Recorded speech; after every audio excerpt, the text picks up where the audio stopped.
Cláudio Castro se mostra um dos maiores exemplos de que a política carioca não tem mais jeito. Este é a Visão Libertária, sua fonte de informações descentralizadas e distribuídas. Ajude a propagar as ideias de liberdade. Deixe o seu like e compartilhe com seus amigos. Um artigo seu pode virar vídeo aqui também, sabia? Esse artigo foi escrito por Soy Rebelde, revisado e narrado por Leafar. Antes de qualquer coisa, eu, como um bom carioca que sou, preciso introduzi-los à realidade do narcoestado carioca. Para entender o tamanho do buraco do Palácio Guanabara, a gente precisa voltar um pouco e olhar para essa galera que trata a máquina pública fluminense como uma literal máfia até para os olhos dos mais estatistas. Tudo começa na minha infância de carioquinha, com a Benedita, que apesar de não ter sido presa, deixou seu mandato com a ficha suja na esfera civil, tomando bloqueio de bens por pura improbidade com a grana de convênios. A brincadeira da pilhagem começou a ficar um pouquinho mais séria depois com a Rosinha Garotinho. Ela inaugurou a era das condenações pesadas em segunda instância. A mulher teve os direitos políticos suspensos por fraudar contratos e usar o Estado para comprar apoio, mostrando que o Rio de Janeiro já estava virando o puro suco do esqueminha estatal. Aí, o narcoestado carioca elevou o nível da coisa de forma estratosférica. Entrou Sérgio Cabral, o mais próximo de um vilão de quadrinhos que o carioca já viu. E ele não quis apenas fazer esqueminha, não. O cara simplesmente institucionalizou a propina como se fosse uma taxa de serviço obrigatória.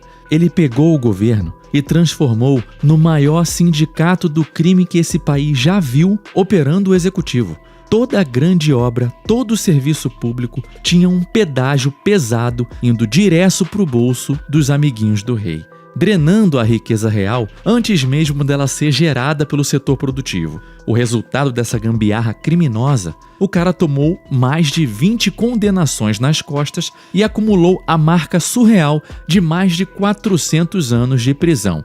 Ele virou o garoto propaganda da corrupção e da lavagem de dinheiro no Brasil. A justiça chegou a cobrar a devolução de mais de 2 bilhões de reais aos cofres públicos. Como máfia que se preza não deixa o negócio parar, a herança maldita caiu no colo do Luiz Fernando Pezão.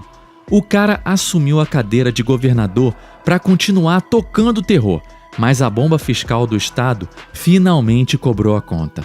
O nível do absurdo foi tanto que ele conseguiu a proeza de ser preso em pleno exercício do mandato, dentro da residência oficial.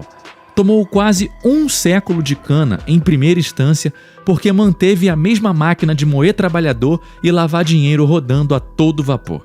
E quando a galera que ainda tinha esperança achou que ia resolver tudo votando no moralista, no direitista, no bolsonarista, entrou o Wilson Witzel.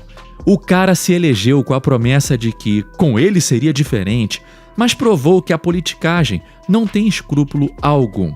No meio da crise sanitária de 2020, com o comércio fechado, empresários quebrando e a galera perdendo o emprego, o governo dele mamou muita grana montando um esquema nojento para desviar a verba de hospital de campanha. Foi o primeiro governador do Rio a tomar um impeachment direto, esfregando na nossa cara que a moralidade estatal é uma impossibilidade lógica. E é exatamente essa linha de sucessão de parasitas que nos dá um plano de fundo para a gente entender a treta do momento.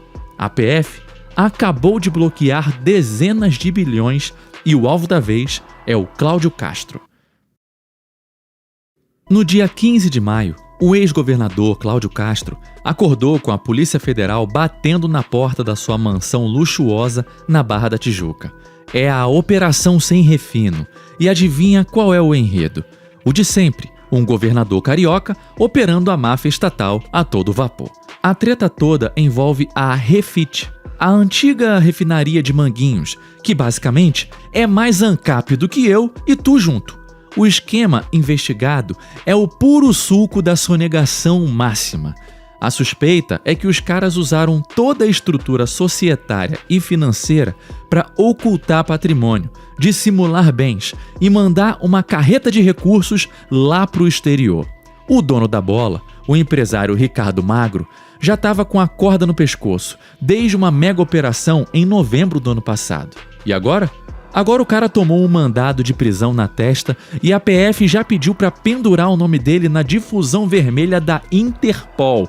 É nível de procurado internacional, para você ver o nível do enredo cinematográfico. Lá na Barra, a PF chegou em um carro descaracterizado e homens armados até os dentes. O Castro estava em casa, chamou os advogados e ficou assistindo. Depois de umas 3 horas, os agentes saíram de lá com malotes cheios de material. E o que a defesa do ex-governador manda para a imprensa? Aquele papinho genérico e ensaiado de burocrata pego no flagra. Disseram que foram surpreendidos, que está à disposição da justiça e que tem total convicção da própria lisura. Ah, claro, confia. E sabe de onde veio a canetada autorizando essa baguncinha? Do Supremo Sinistro Alex André de Moraes. Toda a investigação conectou o que a gente já está cansado de saber. A ligação íntima entre o crime organizado e a elite do poder público no Rio de Janeiro. É tudo a mesma organização sentada em cadeiras diferentes. A operação não parou no Cláudio Castro. Teve mandado na casa de desembargador afastado, de ex-secretário estadual de Fazenda e de ex-procurador do Estado. Só burocrata do alto clero que deveria proteger a sociedade. No total, os caras saíram para cumprir 17 mandados de busca e o sinistro Alex André de Moraes canetou 7 afastamentos de função pública. E para fechar com chave de ouro e mostrar o deboche puro na cara do pagador de boletos carioca, os caras bateram na casa de um policial civil e acharam simplesmente R$500 mil em espécie, vivo, guardadinho ali embaixo do colchão. A máfia não descansa e a conta sempre, invariavelmente, sobra para você. Para nós, que enxergamos a real engrenagem desse sistema, a conclusão é óbvia. O Estado é e sempre será uma máfia prejudicial aos indivíduos e a coletivos. Ela não é uma falha que pode ser reformada com a eleição certa, mas sim um monopólio desenhado para ser parasitário. O individualismo é inerente à natureza humana. É a ideia base de quem tenta construir algo próprio e defender seus interesses. Esperar que uma estrutura já totalmente corrompida se conserte por dentro, usando as próprias regras da burocracia, é ilógico e irracional. Não existe salvação estatal para um colapso causado pelo próprio Estado. O Rio de Janeiro virou laboratório a céu aberto perfeito dessa loucura toda. A situação por aqui chega a ser caricata de tão absurda. É uma sátira trágica onde o vilão sempre termina impune, no seu castelo e com todo o ouro do reino no seu bolso. Esse cenário decadente que a gente assiste de camarote só serve para comprovar na prática e com requintes de crueldade tudo que os grandes autores de economia anti-Estado e os defensores da liberdade já vinham escancarando há mais de um século. Quando você anula o indivíduo e entrega o controle absoluto da economia e da sociedade para parasitas de colarinho branco, o resultado é, invariavelmente, esse rodízio de criminosos rindo da nossa cara. Diante desse hospício institucionalizado, a saída definitiva não está em apertar o botão da urna. A solução real se resume a 2 caminhos práticos. Ou você junta suas coisas e foge desse buraco em busca de um lugar onde a bota do Estado não pese tanto no seu pescoço, ou você aprende a jogar o jogo do agorismo por aqui mesmo.